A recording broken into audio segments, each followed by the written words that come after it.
LSM Gempa Indonesia, jaksa lalai, terpidana berkeliaran, pelapor justru jadi korban. Lembaga Swadaya Masyarakat, LSM, Gempa Indonesia menegur keras Kejaksaan Negeri Kabupaten Goa atas dugaan kelalaian fatal dalam melaksanakan eksekusi putusan Mahkamah Agung Republik Indonesia nomor 1099-K, PIT 2000, yang telah berkekuatan hukum tetap, inkrah. Kelalaian ini dinilai berdampak serius, karena dua terpidana dalam perkara tersebut kembali melakukan tindak pidana berat berupa pembunuhan terhadap pelapor pada tahun 2002. Dalam amar putusan Mahkamah Agung, 3 terdakwa dinyatakan terbukti bersalah melakukan tindak pidana, bersama-sama melakukan pemerasan dengan kekerasan, dengan rincian hukuman. Mas Siri dengan Tojeng bin Ma'li 1 tahun penjara, meninggal sebelum menjalani hukuman. Syarifuddin bin Mas Siri 1 tahun 6 bulan penjara. Syamsul alias Jamsu bin Mas Siri 1 tahun 6 bulan penjara. Namun hingga bertahun-tahun setelah putusan berkekuatan hukum tetap, eksekusi terhadap 2 terpidana terakhir tak kunjung dilakukan.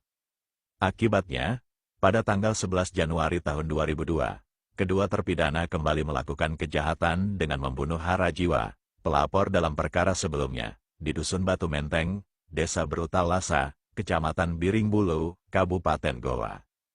Kasus ini kemudian dilaporkan ke Polres Goa dengan nomor laporan polisi, Pol 128-2-2002, dan ditangani oleh Polda Sulawesi Selatan. Dari ketiga pelaku, Syamsul alias Jamsu menyerahkan diri, sementara Syarifuddin bin Mas Siri dinyatakan buron, DPO. Ironisnya, menurut pantauan LSM Gempa Indonesia, terpidana DPO tersebut masih berkeliaran bebas hingga kini tanpa tindakan dari aparat penegak hukum. Ketua DPP LSM Gempa Indonesia, Amiruddin SH Karaeng Tinggi, menilai bahwa Kejaksaan Negeri Goa telah melanggar kewajiban hukum sebagaimana diatur dalam Pasal 270 KUHP dan Pasal 30 Ayat 1, huruf B Undang-Undang Nomor 16 Tahun 2004 tentang Kejaksaan Republik Indonesia, JO, UU Nomor 11 Tahun 2021. Kejaksaan Negeri Goa telah lalai dalam menjalankan kewajiban konstitusionalnya, dan akibatnya timbul korban jiwa baru. Negara seharusnya hadir untuk menegakkan keadilan, bukan membiarkan terpidana bebas berkeliaran, tegas Amiruddin SH Karaeng Tinggi.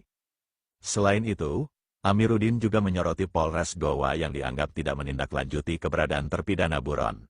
Padahal Pasal 14 Ayat 1, huruf G Undang-Undang Nomor 2 Tahun 2002 secara tegas mewajibkan Polri menangkap dan menahan pelaku tindak pidana atau buronan. LSM Gempa Indonesia mendesak Kejaksaan Agung RI dan Kapolda Sulawesi Selatan untuk turun tangan mengevaluasi dan memeriksa dugaan kelalaian aparat hukum di Goa. Kasus ini bukan soal masa lalu, tapi soal tanggung jawab hukum yang harus ditegakkan tanpa pandang bulu. Jika dibiarkan, keadilan hanya akan menjadi slogan, pungkas Amiruddin.